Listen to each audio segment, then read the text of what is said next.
Estamos en una serie, recuerda hermano, que se llama La carne y el espíritu. Y el día de hoy vamos a ver dos obras de la carne. Dos obras de la carne que posiblemente digamos, no, pues yo no tengo idolatría ni hechicería. Ya les dije. Hoy vamos a ver lo que es idolatría y hechicería. Quiero que vaya a nuestro texto base, Gálatas capítulo 5, versículos del 19 al 21. Y vamos a darle una lectura a todas las obras de la carne para después situarnos en el versículo 20. Gálatas capítulo 5, versículos del 19 al 21. Amén. Dice la palabra de Dios: y manifiestas son las obras de la carne, que son adulterio, fornicación, inmundicia, lascivia. Quiero hacer una pausa ahí. Lo vimos hace 8 días, ¿verdad? Que son pecados de inmoralidad sexual. Versículo 20. Idolatrías, hechicerías, enemistades, pleitos, celos, iras, contiendas, disensiones, herejías, envidias, homicidios, borracheras, orgías y cosas semejantes a estas, acerca de las cuales os amonesto, como ya os lo he dicho antes, que los que practican tales cosas no heredarán el reino de Dios.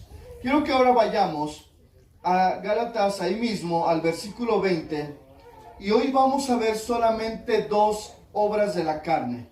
Di conmigo: idolatría y hechicería. Idolatría y hechicería las encontramos en el versículo 20. Sin embargo, vamos a examinarlas más de cerca y vamos a descubrir que estos pecados no están tan lejos de que nosotros podemos cometer o pensar que ya no se comete como cristianos. De hecho, la mayoría de la gente practica la idolatría y mucha gente se dedica de alguna forma también a la brujería. Ahora, vamos a ir aclarando un poquito estas obras de la carne. Aquí en Zumpango hace muchos años, era un lugar conocido por mucha brujería. ¿Qué tal San Juan Citlaltepec? Mis hermanos que vienen de San Juan Citlaltepec. De hecho, el símbolo de San Juan Citlaltepec es una bruja, ¿verdad? Entonces, aquí en Zumpango, hermano, años atrás, pues se llevaba mucho a cabo este tipo de obra de la carne, de la idolatría y la hechicería. Y podríamos decir nosotros que somos una generación posmoderna, una generación digital, una generación con conocimiento, una generación más intelectual. Es decir, años atrás nuestros abuelos solo podían llegar hasta la primaria, luego nuestros padres hasta la secundaria y algunos en la preparatoria. Hay quienes tienen su carrera. Hoy en día la mayoría puede terminar una carrera. Y podemos decir que con ese conocimiento, con ese posmodernismo y esa era digital en la cual vivimos, podríamos pensar que la gente o que nosotros mismos ya no caemos en idolatría o en hechicería, perdón. Pero quiero decir lo siguiente, hermano, fíjense. Vamos a considerar a la idolatría desde dos puntos de vista. La palabra en griego para idolatría es la palabra eidololatreia. Y esta palabra un poquito difícil de pronunciar, no se preocupe, permítame tantito. No se preocupe por el griego, no se preocupe por la definición de la raíz. Nosotros la decimos como pastores porque es importante entender los sinónimos o lo que nos arroja la raíz principal de cada palabra. Eso se le conoce como un exégesis. Pero fíjense, hermano, que la palabra idolatría, en etapas iniciales, en tiempos bíblicos, la gente practicaba la idolatría en relación a adorar ídolos e imágenes. El día de hoy sigue existiendo. Ok, ahora, el ídolo, hermano, o la imagen tenía dos propósitos en la antigüedad. Número uno, el ídolo localizaba al Dios que representaba. Pero también el ídolo visualizaba al Dios que representa. Un ejemplo, podemos decir el Dios del sol. ¿Qué lo representa? Bueno, el sol, imágenes de sol, etcétera, etcétera. Ahora, está diseñado... Gracias, hermano. Sí, ya tengo. Déjame una vez. Sí, gracias, hermano. Ok, entonces yo les decía, hermano, que los ídolos o las imágenes tienen dos propósitos. Número uno, localizar al Dios que se está adorando. Y número dos, visualizar al Dios que representa. Ok, es decir, hermano, en tiempos antiguos se diseñaba el ídolo, se diseñaba la imagen para facilitar la adoración al Dios que representaba el ídolo. Inevitablemente, sin embargo, la gente termina adorando al ídolo o a la imagen, ya no tanto lo que representa o lo que localiza cada imagen, sino la gente termina adorando literal a la imagen que se les está representando. Ahora, esto lo vemos hoy en día en varias religiones, desde el catolicismo hasta otras religiones, el hinduismo, etcétera, etcétera. Vemos nuevamente gente idolatrando imágenes, idolatrando esculturas, objetos realizados por el mismo hombre. Ok, ahora fíjense esto, hermano. Vayamos a Romanos, capítulo 1. Y vamos a ver el error que la gente ha cometido por años para adorar a estos ídolos. Romanos capítulo 1, versículo 19 al 23. ¿Ya lo tiene? Amén. Dice la palabra: porque lo que Dios se conoce le es manifiesto, pues Dios se lo manifestó.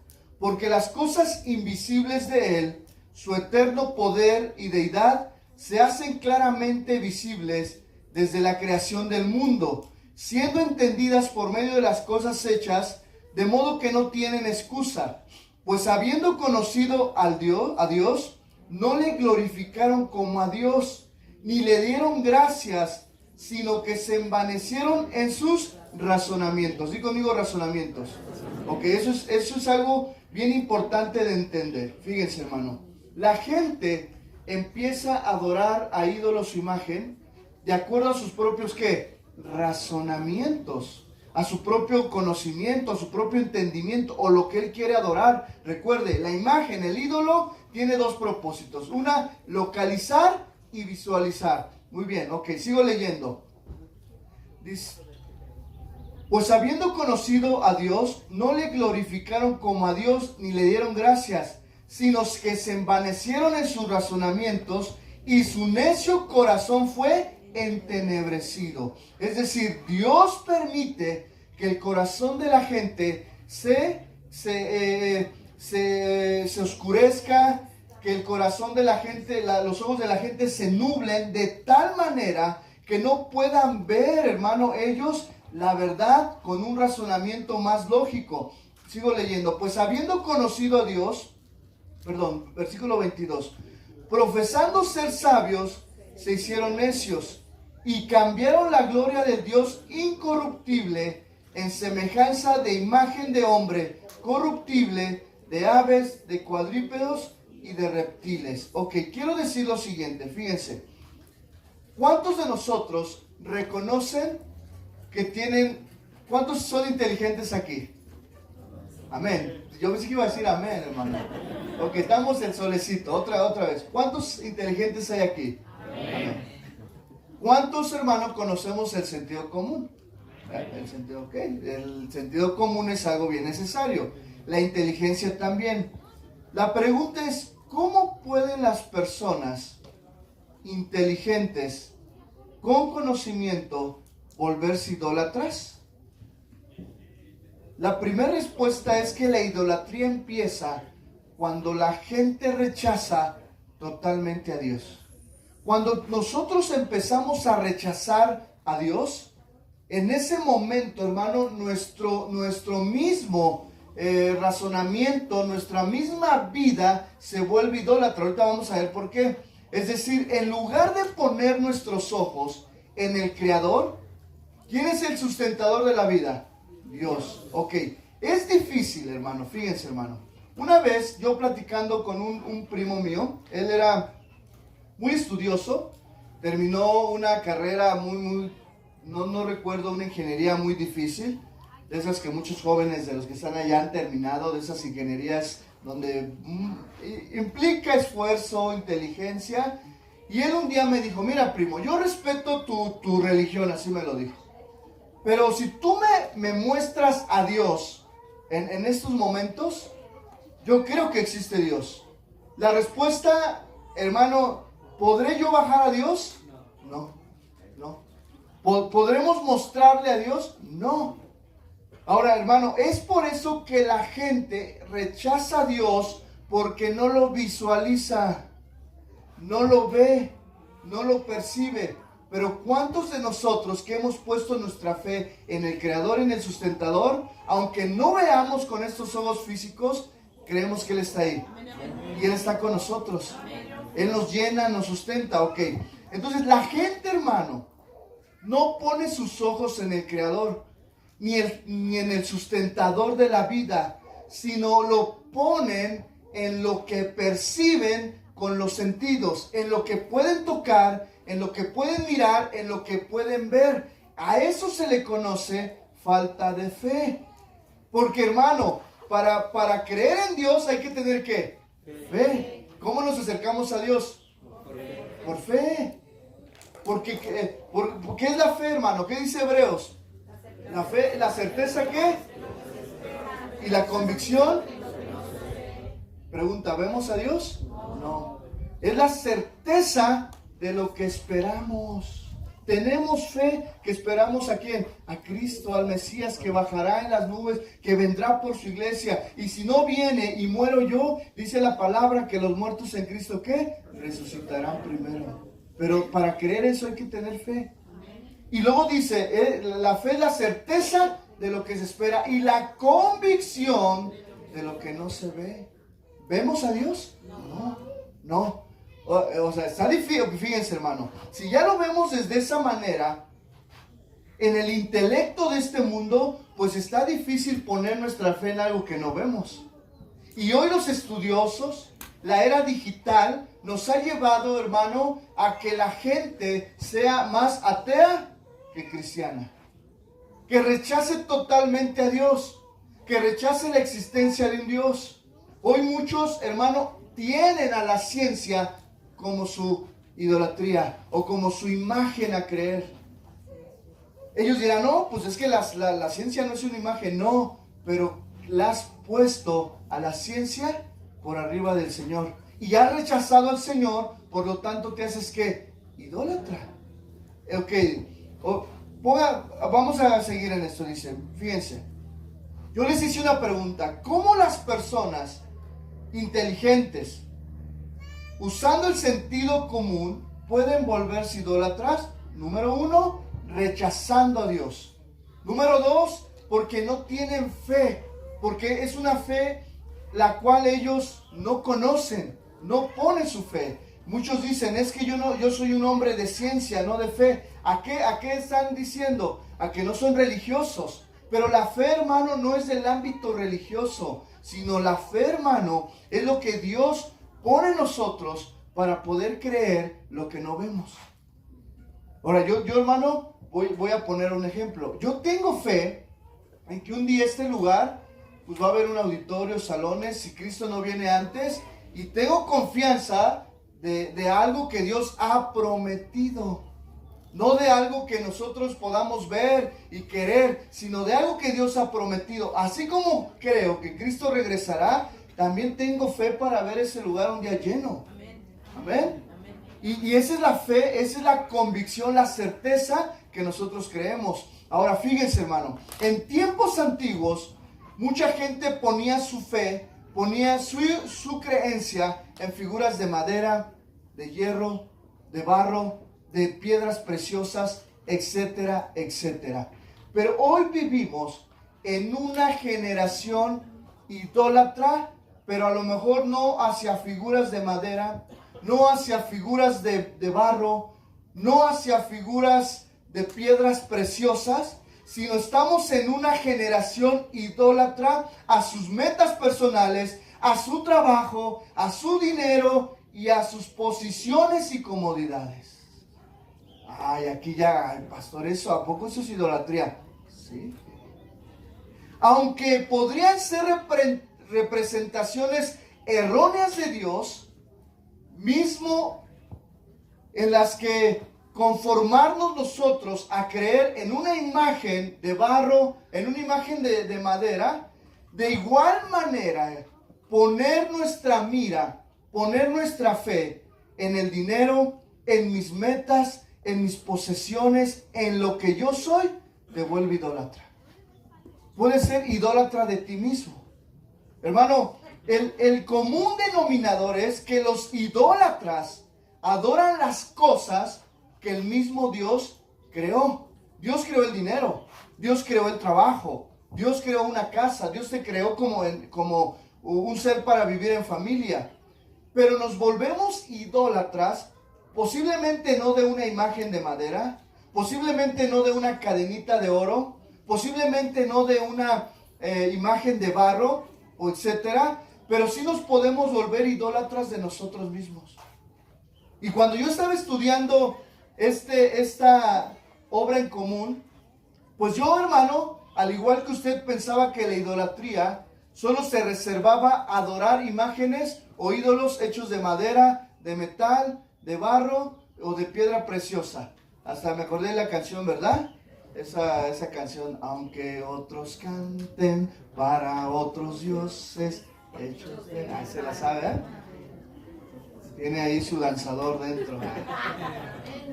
Pero fíjense, hermano, la idolatría, cuando ya estás estudiando más a fondo esta palabra, te das cuenta que idolatría también es cuando pones en primer lugar tu vida, tu trabajo, tu esposo, tu esposa, tus posesiones, tu carrera, tu éxito, etcétera, etcétera, etcétera.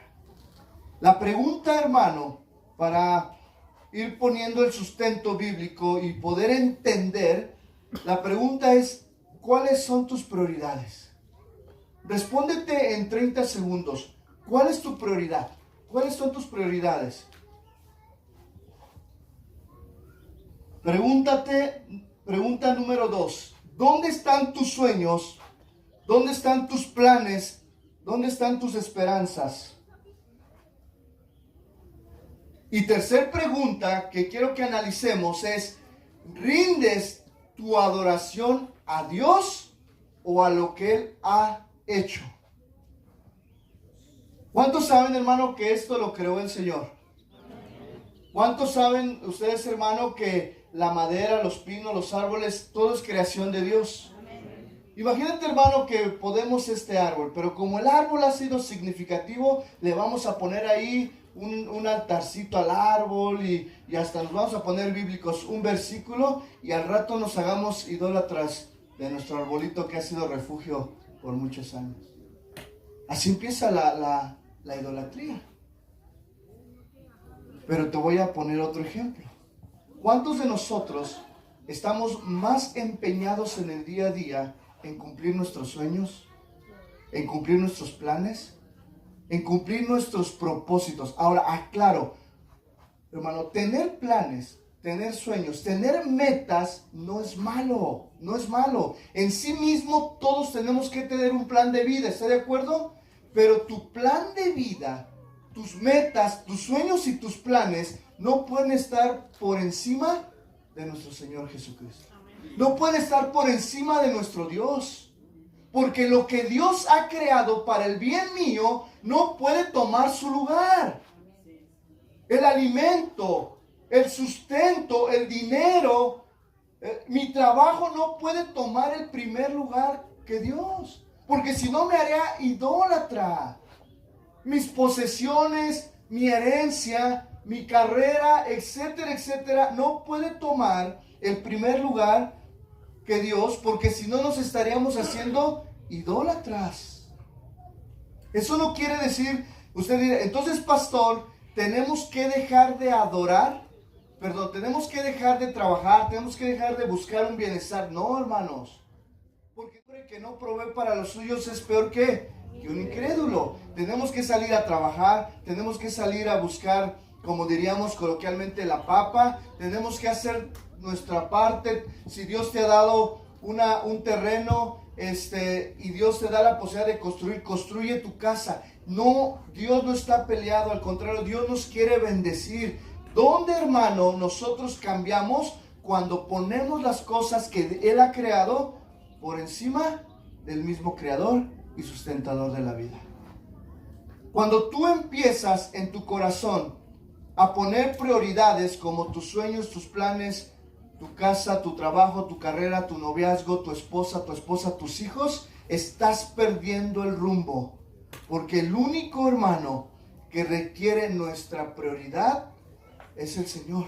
Y el Señor nos enseña a posteriormente decir cuáles son nuestras prioridades.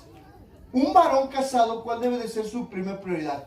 Dios mismo, su comunión, su vida espiritual, su oración. No estoy hablando de servicio ni de ministerio, hermano, porque el ministerio y el servicio es otro tema. Pero tu oración al Padre, tu devoción, tu fe es lo que debe de haber primero. Después de Dios, en un varón casado, ¿quién es? Tu esposa, la que tienes a un lado. No son tus hijos. Ah, pero yo quiero a mis hijos, sí, pero es primero ¿quién?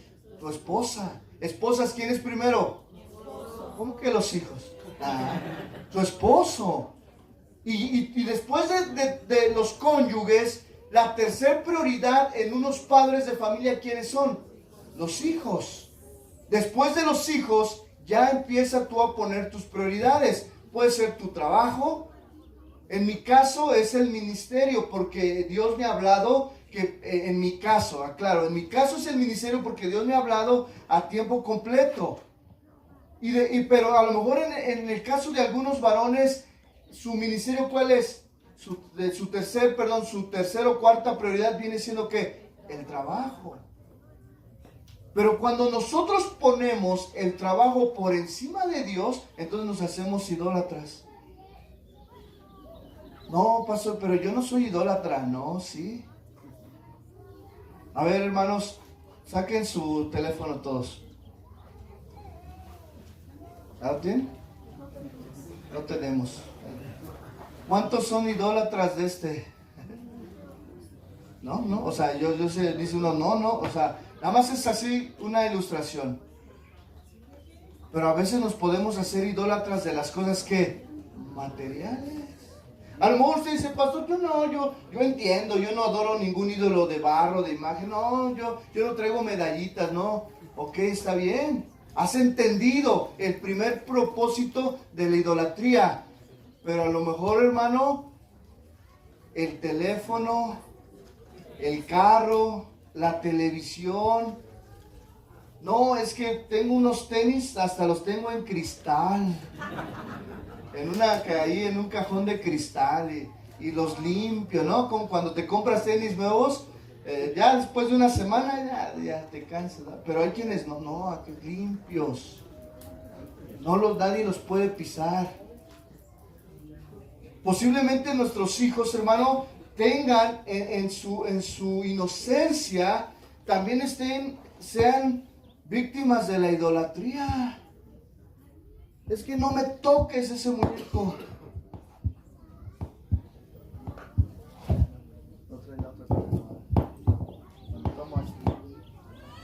Permítanme. Sí. Posiblemente, hermano. El de John. Sí. Sí. Ok, gracias. Posiblemente, hermano, nuestros mismos hijos estén también en idolatría. Cuando tú detectes a tu hijo que cuida, que puede hasta golpear, pelear, diríamos en otro, es que yo mato por mis hijos, ¿no? O sea, bueno, es un tema diferente, pero pero que a lo mejor hasta se pelee por algo, entonces puede que esté idolatrando el móvil, la computadora, la escuela, un maestro, un amigo. De igual manera nosotros, hermano. Bueno, quiero seguir. Ok, la idolatría no es solo adoración o culto a las imágenes. En Efesios, vamos a Efesios, capítulo 5, versículo 5, y dice lo siguiente: porque sabéis esto, que ningún fornicario o inmundo o avaro que es idólatra tiene herencia en el reino de Cristo y de Dios. Colosenses 3:5. Vayamos ahora a Colosenses 3:5. Haced morir pues lo terrenal en vosotros: fornicación, impureza, pasiones desordenadas, malos deseos y avaricia, que es idolatría. Vuelvo aquí a leer, fíjense. El fornicario, el inmundo y el avaro son idólatras. Ya se dio cuenta que la idolatría no solamente abarca adorar un ídolo. Hermano, el que no hace morir lo terrenal, es decir, la fornicación, la impureza, las pasiones desordenadas, los malos deseos, la avaricia, se resume que son ¿qué? Idólatras. Entonces, en otras palabras, hermano, cualquier deseo fuerte por cosas materiales que reemplace nuestro deseo por Dios, nos volvemos ¿qué? Idólatras. Vuelvo a repetir. Cualquier deseo fuerte o cualquier cosa material o deseo fuerte por cosas materiales que reemplace nuestro deseo por Dios, en ese momento nos volvemos idólatras. ¿Qué tal el trabajo, hermanos? ¿Equilibra su trabajo? ¿Qué tal tus sueños, tus metas, jóvenes? Los jóvenes pues tienen muchas metas. Los que tienen, mire, fíjense, hermano, los que somos trabajadores, es decir, empleados, obreros, ya sea obrero, empleado, trabajador, pues a lo mejor trabajamos nuestras 8, 7, 6, 12 horas de trabajo, lo que trabajes, te regresas en casa. Pero quiero hablarles a los que tienen empresas, negocios o que tienen un deseo por tener algo personal. Porque no es lo mismo, ni es la misma responsabilidad ser empleado obrero a ser el patrón y el gerente, ¿verdad?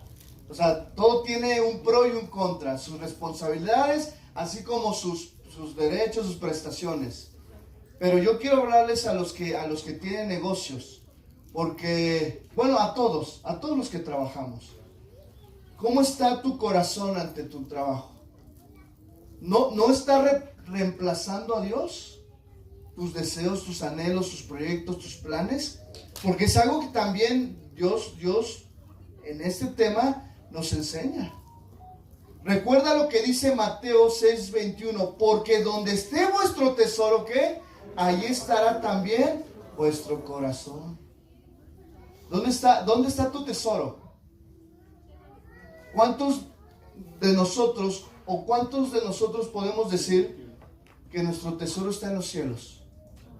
Amén. No hubo muchos amenes. Porque posiblemente nuestro tesoro nos hizo reflexionar. ¿Dónde está tu tesoro? ¿Qué es un tesoro? No, es una piedra preciosa. Una vez me decía un hermano, en Zumpango hay oro. Hay muchas familias que se han encontrado las ollas. Y yo dije, pues ojalá que en el terreno salga una para la construcción. Pero fíjense, hermano, yo conozco gente, amén, dice, yo conozco gente que aún encuentra esas ollas pero su corazón se vierte en eso, su vida misma.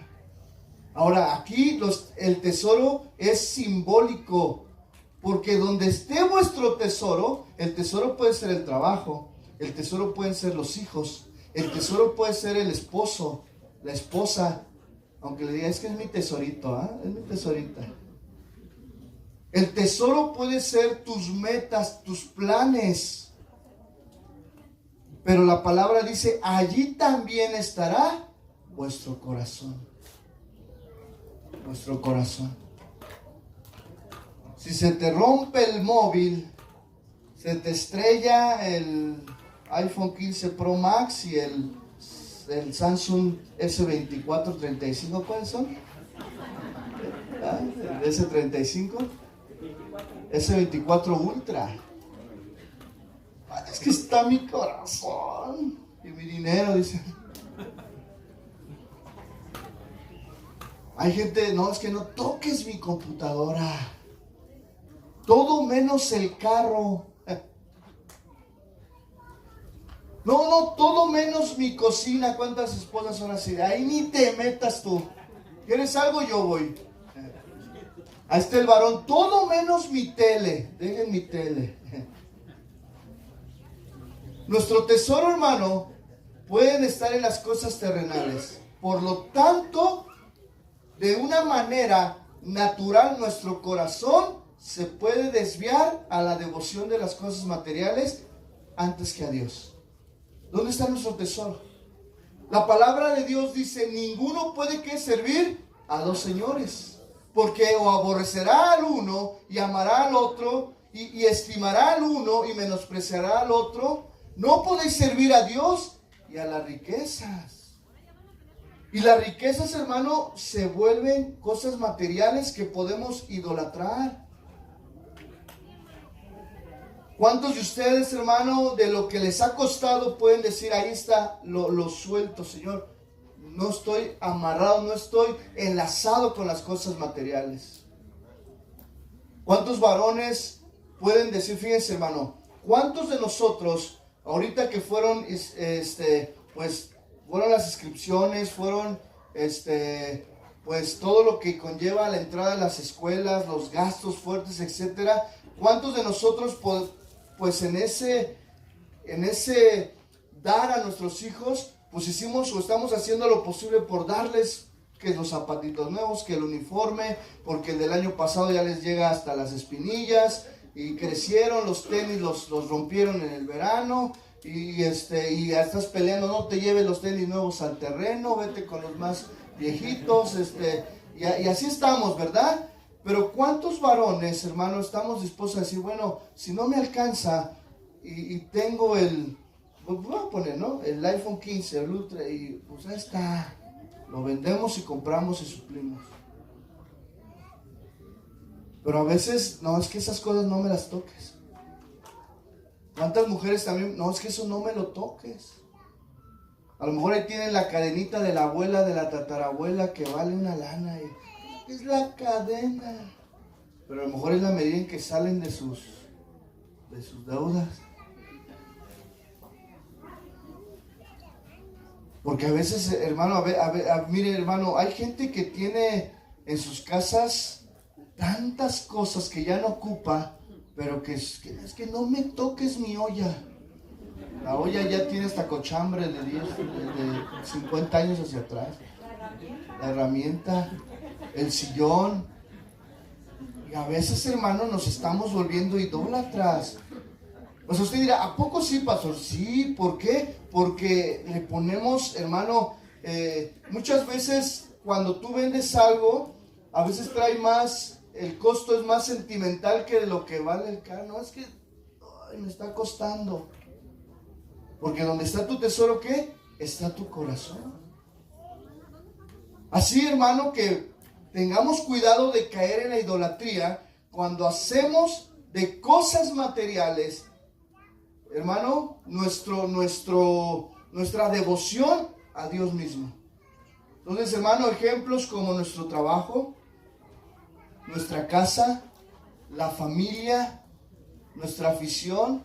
Fíjense, hermano, que podríamos hasta caer en ser espirituales, y lo digo entre comillas, diciendo, es que primero es mi casa y primero es mi familia. Y muchas veces, hermano, no poner un equilibrio en lo que Dios también desea de ti, en algunos aspectos ministeriales, en algunos aspectos de cambio.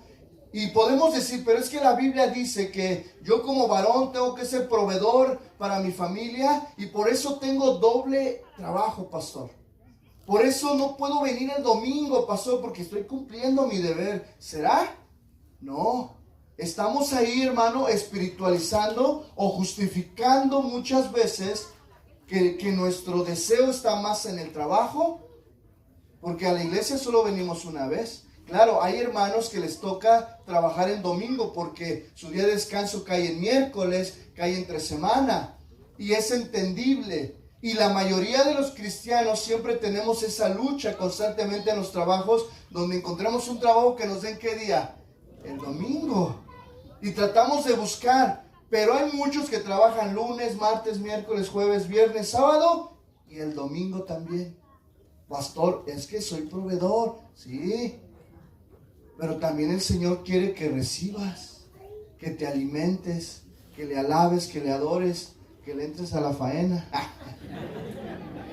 Amén. Fíjense, hermano, primera de Juan 5:21, el apóstol Juan, en sus palabras, ¿saben qué? Se le conocía como el apóstol del amor. Les dice: hijitos míos, en una expresión de amor, guardaos de los ídolos. Y no solamente habla de los hechos por madera, por metal, por barro, etcétera, sino de todo aquello que pongamos ¿qué? En primer lugar. Entonces, hermanos, para cerrar con esta obra de la carne, examinemos, hermano, que aunque pensemos que estamos en una generación demasiado moderna, en una generación digital, en una generación en donde la mayoría de nuestros hijos ya tienen una preparación, una carrera, eso no quiere decir, hermano, que no caigamos en idolatría. Porque a lo mejor ya no somos tan ingenuos de caer en idolatrar una imagen, una estatua, de idolatrar algo de la creación, un opalito, un elotito. A lo mejor dice: ay, pues ¿cómo que la gente va a adorar eso? Bueno, en tiempos antiguos se daba.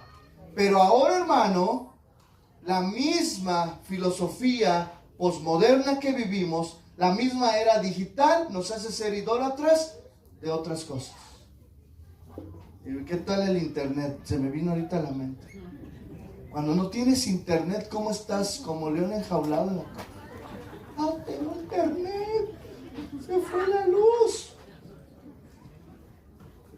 Mira, hay familias que ahorita con las lluvias se están conociendo, se les va la luz y se conocen.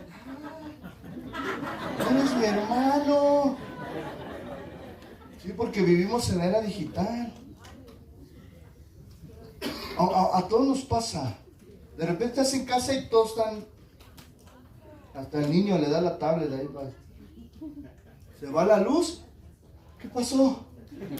Así un día mis hijos ganó que dicen: papá, no hay internet, no hay luz. ¿Cómo? Yo, pues sí, no hay luz. No lo he pagado. Pero bueno, cerramos. No nos hagamos ¿qué? Idólatras.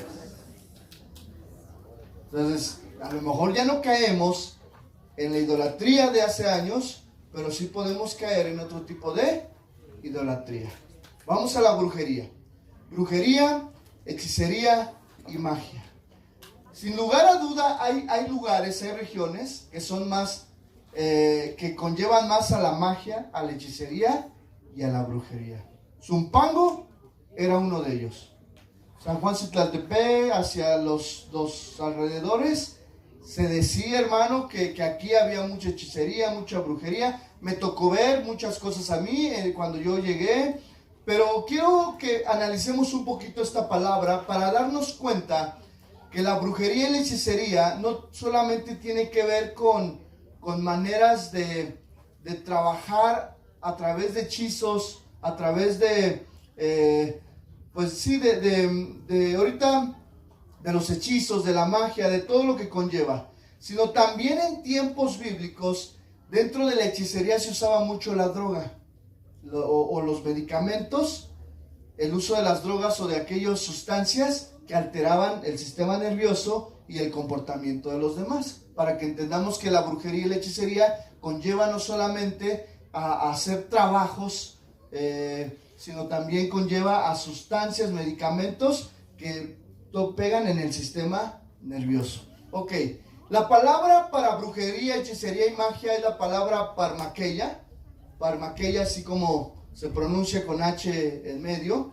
Y esta palabra, brujería, hechicería o magia, se ha descubierto que se usa de tres maneras. Número uno, tiene que ver con medicamentos o se me fue el nombre de lo que usaban antes, hace años atrás. No, o los hongos, pero no de sustancias. Peyote, ¿no? Todo lo que dicen está bien, todo lo que dicen está bien.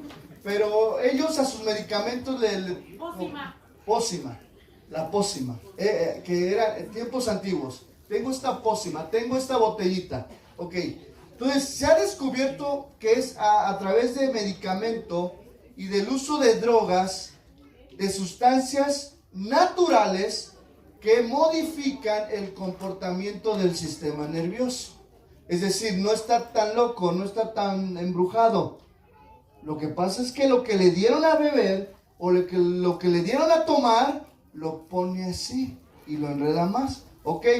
Pero también se ha descubierto que el uso indebido de drogas, de medicamentos, de plantas, con el fin de envenenar y no curar, era algo que se usaba muy común antes en la brujería y en la hechicería. Es decir, las mujeres de magia negra o las brujas o los brujos usaban ese tipo de medicamentos, ese tipo de curas, de sustancias, de pócimas, con el propósito de dañar y lastimar la integridad de alguien. Ok, la práctica de la brujería y la hechicería, que a menudo se utiliza drogas, sustancias, medicinas o hierbas, plantas, dice, para lanzar hechizos, alteran el comportamiento de los demás. Sin embargo, también la hechicería abre puertas a un mundo espiritual que no vemos, que la mayoría de nosotros no conocemos, pero que existe, en donde se generan y están los demonios caídos del cielo. ¿Sale? Entonces, todo espíritu, demonio, que está en cierto nivel espiritual, en cierto espacio, que no lo vemos físicamente, sí existe, hermanos. El hecho de que una persona, un demonio, la posesión y tenga comportamientos inadecuados, existe. De hecho, a mi esposa y a mí, aquí en Zumpango, nos ha tocado, gracias a Dios aquí en esta iglesia no, pero sí en otras congregaciones nos ha tocado orar para que Dios libere totalmente a personas que han sido posesionadas, que han sido trabajadas. Pero hermano, la brujería, la hechicería, la magia, no solamente tiene que ver con el mundo espiritual, con demonios, con espíritus, con trabajos en el mundo espiritual, sino también, hermano, como les decía, con el uso de pócimas, plantas que alteran el sistema nervioso. Ok, esa nada más es la introducción. Ok, la práctica, hermanos, de la brujería y de la hechicería viene desde años atrás. De hecho, hermano, los primeros doctores, o sea, no se llamaban doctores, pero los primeros que sanaban, años atrás, sanaban a través de ¿qué? De las plantas naturales. Ahora, ¿quién creó la naturaleza? Dios mismo. La sustancia de los medicamentos Dios los ha creado. Dios no está peleado con los medicamentos, con el uso de un medicamento o que a lo mejor muchas dicen, no, pues es que mira, hazte un tecito de esta hierbita, ni sabes de qué es la hierba. A lo mejor, hermano, Dios creó la hierba. El problema es que en el uso de todas esas sustancias, de todas esas drogas, medicamentos o todo lo que conlleva, hermano, los hacemos de una manera que equivocada. Entonces, hay dos áreas en la brujería. La parte espiritual, el mundo espiritual que sí se abre, y la parte, el uso de sustancias y drogas que no se debe de usar. Ok, muy bien. Vayamos a Éxodo 22, 18.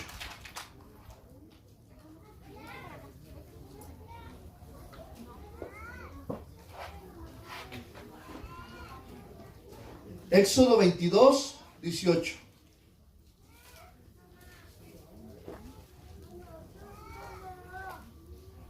¿Y qué dice? Es un versículo muy sencillo. Dice, a la hechicería que no dejarás que viva. Es decir, no la practiques. A la hechicera, perdón. A la hechicera no dejarás que viva. O sea, había una condenación a la gente que se dedicaba ¿a qué? A hacer ese tipo de trabajos. Fíjense, hermano, yo tuve un caso muy cercano. Un familiar, pues pasó por muchos problemas. Perdió primero economía, todas sus cuestiones materiales, casa, carro. Luego, su esposa por lo mismo lo abandona y se va con su hija y pierde a su esposa y a su hija. Imagina, pierde su trabajo, pierde sus posesiones, pierde lo más querido que es su esposa y su hija. Y él entra en una depresión muy fuerte, muy fuerte, muy fuerte, primo mío. Y yo empecé a ver cómo empezó él a adelgazar, a ponerse pues muy delgado, a demacrarse, yo lo veía llorando, yo lo veía mal, y pues yo ya conocía del Señor. Eso teníamos poco de haber iniciado esta congregación. Y yo trataba de escribirle constantemente. Y pues íbamos pues ahí en la consejería. Pero un día me dice, ¿sabes qué, Omar? No aguanto. Y voy a ir a ver a una santera, porque él conoce y ha oído hablar de ese tipo de...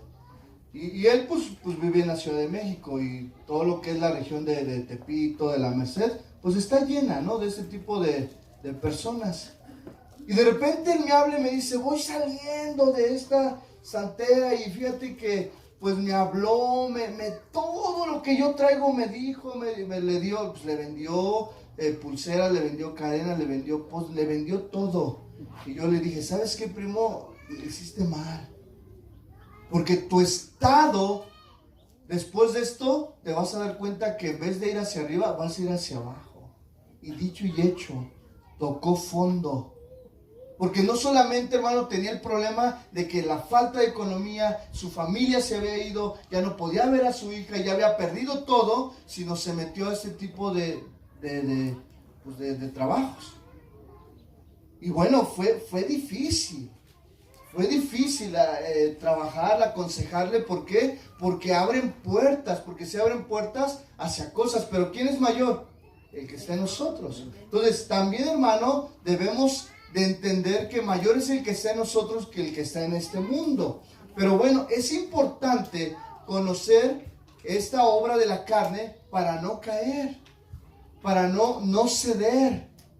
Ahora, hermano, Apocalipsis 21:8.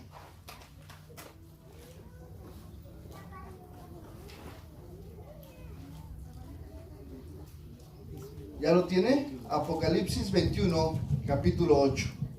Dice la palabra de Dios, pero los cobardes e incrédulos, los abominables y homicidas, los fornicarios y hechiceros, los idólatras y todos los mentirosos tendrán su parte en el lago que arde con fuego y azufre, que es la muerte segunda. Y todos aquellos que consulten a todos estos y no se arrepienten, también tendrán su parte que en la muerte segunda. ¿Qué es la muerte segunda? Es la muerte espiritual, es el tormento eterno, es la destrucción eterna de nuestra vida. ¿Cuál es la muerte primera? La física. Pero si tú no te arrepientes y pones tu fe en Cristo, tendrás una segunda muerte, que es la espiritual, que es la muerte eterna en el infierno. Entonces, toda esta gente, hermano, que no se arrepiente, pues tendrá su muerte segunda. Pero ¿qué creen, hermano? Les hago una pregunta. ¿Un brujo, una hechicera o gente que se dedica a este tipo de cosas puede salvarse? Sí. Pues si Dios puede salvar a un narcotraficante, a un sicario que ha matado 1,000, 100, 200, puede salvar a una hechicera, puede salvar a una gente que se dedica a la brujería. Sí. Y yo conozco gente que Dios las ha sacado de ahí. Fíjense, vamos a Hechos y vamos a ver un ejemplo de cómo Dios hizo la obra en algunos de ellos. Hechos 19, del versículo 18 al 20. ¿Ya lo tiene? Ahí sí me gustaría que lo buscara. Hechos 19, capítulos del 18 al 20. Ok. Dice la palabra de Dios. Y muchos de los que habían creído venían confesando y dando cuentas de sus hechos. ¿En quién habían creído? En Cristo Jesús. Asimismo, muchos de los que habían practicado la magia trajeron los libros y los quemaron delante de todos, y hecha la cuenta de su precio, hallaron que eran 50,000 piezas de plata. Así crecía y prevalecía poderosamente, ¿qué? La palabra de Dios. Imagínate, hermano, el apóstol Pablo llega a Éfeso. ¿De quién está hablando ahí? De la iglesia de Éfeso. ¿Por qué está hablando de la iglesia de Éfeso? Éfeso, como ciudad, se consideraba un centro de la magia negra, así totalmente, y de prácticas ocultistas. Era una ciudad muy parecida, perdonen mis hermanos, cuando era San Juan Citalpel, ¿verdad? Tiene su historia y su pango. Yo creo que Éfeso era un poquito más, porque no solamente era un centro de magia negra, sino también se practicaba cuestiones ocultistas. ¿Cuántos han tenido la oportunidad de llegar a lugares aquí en Veracruz, Catemaco? Es lugar que es muy común que se practique la magia y prácticas ocultistas. Ahora, Éfeso, llega el apóstol Pablo y llega y predica. La gente, hermano, que recurría al hechizo. Aquí pasó algo muy serio, pero muy sorprendente, y también algo que es para darle gloria a Dios. Fíjense, la gente recurría a todos este tipo de personas, a todo este tipo de gente que se dedicaba a eso, en busca de salud, felicidad y éxito en su matrimonio, en su trabajo, en sus tierras, etc. Imagínate usted al apóstol Pablo predicando un evangelio de la gracia, donde muchos hechiceros, ocultistas, brujas, brujos, se estaban arrepintiendo de sus pecados. Y dejaban de vender aún sus pócimas, todo lo que ellos hacían. Pues imagínate, hermano. Ahora, imagínate al apóstol Pablo sanando, predicando, llevando el evangelio. Pues les quitó la chamba a muchos que no se convirtieron. Literal, hermano. O sea, si tú ves que Dios, o sea, imagínate, tú vas en busca del hechicero, del brujo, y te está cobrando 30,000 por sanarte, y llega el apóstol Pablo, ora por ti y eres sanado. Gratis. Pues toda la región, gloria a Dios, amén. Toda la región se vino hacia el apóstol Pablo. Entonces, imagínate, muchos hechiceros se convirtieron al cristianismo, pero otros fueron sus enemigos. Empezaron a hacer trabajo. A ver, vamos a hacerle un trabajito a la... No me imagino, ¿verdad? No lo dice la Biblia. Pero hermano, si quisieron matarlo, ¿tú crees que no hubo gente que le voy a hacer un trabajo a él? ¿Tú crees que no hay gente que te quiera hacer un mal a ti? ¿Pero prevalece ese mal? No. Oh, pero pastor, es que a veces sí siento que hay algo que me están haciendo, me está yendo mal. No prevalece, porque ¿a quién tenemos? A Cristo. ¿Y quién es mayor? Cristo Jesús en nosotros. Claro, para los del mundo sí prevalece, porque no tienen quien guarde, quien cubre, quien esté en su corazón. Entonces, hermano, imagínense usted, hermano, gente, dice la palabra de Dios, y asimismo muchos de los que habían practicado, o sea, muchos, no dijo algunos, no dijo pocos, sino dijo muchos de los que habían practicado la magia trajeron sus libros, sus pócimas, sus medicamentos, y ¿qué hicieron? Los quemaron delante de todos. Y hecha la cuenta de su precio, hallaron que era de 50,000 piezas de plata, o sea, un dineral. ¿Sabía usted, hermano, que este tipo de personas, cuando les va bien, hay mucha gente, políticos, artistas, que buscan este tipo de personas y cómo viven? Les va bien. Porque el ocultismo y la magia negra es una de las formas de robar. Es una de las formas de hacer caer al ingenuo. No te dejes llevar. Hermano, Éfeso es un ejemplo de que Dios puede obrar en cualquier tipo de pecado. ¿Puedes salvar a una prostituta? Sí. ¿Puedes salvar a un hechicero? Sí. Pero solamente hay que creer. ¿Puedes salvar a un sicario? Sí, si se arrepiente. ¿Pagarán sus consecuencias? Sí. Posiblemente el que a hierro mata, a hierro ¿qué? Muere. Hermano, entonces, las las obras de la carne, al final podemos caer. Ahora hay un número cada vez mayor de religiones, fíjense hermanos, hoy en día hay un gran número de religiones basadas en el ocultismo que combinan ocultismo con droga. Hoy en día, hermano, estamos en una época en donde el uso de las drogas también se ha extendido. Por eso hechicería, idolatría y todo esto conlleva también al uso de drogas y sustancias no lícitas. Vivimos en una época en donde las drogas, la hechicería, el ocultismo, está todo lo que da. En los niveles políticos más altos, en los niveles de la farándula más altos, hermano.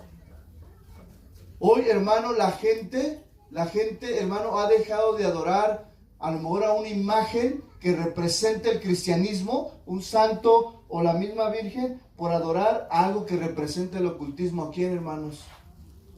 ¿A la qué? A la santita muerte. Ahora, la muerte, hermano, en la palabra de Dios ya quedó ¿qué? Vencida. Pero para el que cree. A nosotros nos tocó una vez, hermano, ver a adoradores de la Santa Muerte en una situación así donde se estaban peleando contra otros, y estos adoradores de la Santa Muerte venían venían saliendo de su culto, porque ellos tienen una capilla muy grande en la región de Hidalgo, allá en Pachuca, y nosotros estábamos, sin querer, estábamos ahí con otro amigo que era pastor, y estábamos ahí parados, no recuerdo qué estábamos esperando, estábamos por ahí, el semáforo, ¿verdad? Porque y de repente se ve cómo corren unas personas y salen todos estos adoradores entre la droga y todo eso, matándose ahí, hermano. Hoy los grandes sicarios, grandes gentes de la política están adorando, están cada vez más a ese tipo de acciones. Entonces, hermano, nosotros debemos pues no caer también. ¿Podrá un cristiano sutilmente caer en esas prácticas? Sí. No me quiero meter ahorita en detalles, pero sí de manera sutil podemos caer. Ahora usted dirá, pastor, bueno, está mal tomar pues un tecito de esta hierbita. No, mire, en sí mismo las hierbas, las plantas, ¿quién las creó? Dios. Y la medicina herbolaria, pues Dios también ha creado, como la medicina científica. Ahorita no se me viene el nombre a la medicina de patente o medicamento de patente o similar, como la herbolaria. Son medicamentos que Dios da, ¿verdad? Pero tampoco caigamos en idolatrar tanto a esos medicamentos, porque Dios también puede que obrar un milagro o obra a través del medicamento. Pero sutilmente, hermano, debemos de tener cuidado, pues, ¿qué consumimos? ¿Qué bebemos? ¿O a qué le estamos dando? Ay, no, es que es mi hierbita mágica. Me quita dolor de cabeza del estómago. No, tú vas todavía a los mercados y la que te quita todo. Y hasta la flojera. Deben de tomar. Así dicen, quiere que su esposo se levante a trabajar, dele. Ya está la esposa comprando.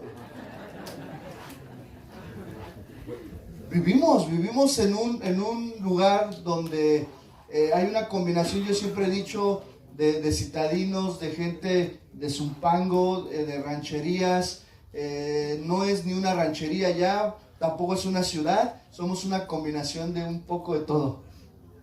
Y todavía tenemos mercados, gente que se dedica a este tipo de cosas, de hechicería. Entonces, tengamos cuidado. Amén. Quiero cerrar ya para pasar a nuestra faena. Quiero poner aquí el equilibrio. Debemos de tener cuidado. El uso de las drogas, el uso de estas sustancias, o buscar a este tipo de gentes para remedios en nuestra necesidad, es incorrecto. El uso de las drogas aún de manera recreativa o de manera que tú la consumes porque a lo mejor eres adicto a las drogas, pues está mal delante de Dios. Buscar a este tipo de personas siendo cristianos ya no es correcto. Pero no es correcto. No es correcto como hijos de Dios ir y buscar. No, es que pues voy a ir a buscar a la señora, pues sí, pero se dedica a la magia negra. Sí, pero me ayuda. No. ¿A quién tenemos? Al Creador y sustentador por excelencia. Recuerde, hermano, que fíjense, hermano, ahorita hay una droga bien fuerte que usted conoce, que es el fentanilo. Y está llegando a través de ¿qué? De dulcecitos, de pastillas de dulces, que altera el sistema nervioso tremendamente de nuestros niños y de nosotros. Entonces debemos de tener cuidado, porque también la palabra hechicería nos arroja el uso excesivo de drogas o medicamentos o plantas, hierbas, para alterar el sistema nervioso. ¿Qué diferencia podríamos decir? Bueno, pues una vez me preguntaron, pastor, pero para uso medicinal, bueno, cada situación se tiene que valorar de manera que particular. Porque muchos dicen, no, yo tengo mi plantita de marihuana y me hago mi churrito porque es medicinal. No, es más, debería usted con tantas ovejas ahí que... No, hermanos. Debe usted descansar en... No. Pero muchos decimos, es que es para uso... No, tenemos que examinar, tenemos que analizar. Mejor unas vacaciones, mejor váyase y desestrésese de otra manera. Pero tengamos cuidado. Ahora, esto no significa, quiero poner el equilibrio, esto no significa, no quiero llegar al legalismo. Esto no significa que descartemos el uso medicinal adecuado para alguna enfermedad. O sea, yo no estoy diciendo no uses el medicamento, no uses ya sea el medicamento de patente similar o el herbolario. No estamos diciendo que no lo use. Simplemente que debes de saber cómo proviene, de quién proviene y qué me va a hacer a mí. Si el médico, un médico que tenga profesionalismo y una ética, pues él me va a recetar algo que correcto y lo puedo consumir. Claro que sí, no lleguemos al legalismo, pero también tenemos que ser muy sabios en todas estas cosas. Entonces, si tú todavía eres de los que no, pues es que yo todavía voy y me dan mi lectura de vez en cuando, o me dan las cartas, pues es que tengo un negocio, pastor, y me están leyendo las cartitas y sale la muerte, ¿no? Hay que poner un equilibrio. Entonces, no practiquemos de ninguna manera sutilmente la hechicería o la magia, etcétera, ni la idolatría, ¿verdad? Que fue nuestro tema. Y bueno, pero eso no descarta el uso medicinal adecuado, ¿verdad? Y yo sí le voy a pedir, hermano, si usted, a lo mejor, y como un cuidado, ¿verdad? Si usted le comparten o le dan o le dicen, vaya a ver a fulana, sutana, porque se siente mal, examine primero hacia dónde va, con quién va y qué le están ofreciendo, ¿verdad? Igual cuidemos la integridad de nuestros hijos, ¿verdad? Porque en todo esto es muy delicado. Vivimos en Zumpango, donde todavía se practica muchos de estos lugares. Todavía hay lugares donde te dicen, se lee el tarot, las cartas, se vende esto y bueno, qué decir, ¿verdad? De todo ello. Y bueno, concluimos con lo siguiente. Hermanos, pues a medida que vamos estudiando cada obra de la carne, debemos de darnos cuenta que cada obra de la carne se contrarresta. Más adelante vamos a ver cómo lo vamos a contrarrestar a través del fruto del Espíritu Santo. Amén. Entonces, pues bueno, vamos a dar gracias, vamos a levantarnos. Y quiero que pase mi hermano Adrián. Levántese, hermano, estírese, tome fuerza porque sigue el segundo turno. Vamos a dar gracias, amén. Entonces, pues número 1, hermano, no caigamos en idolatría de ninguna forma.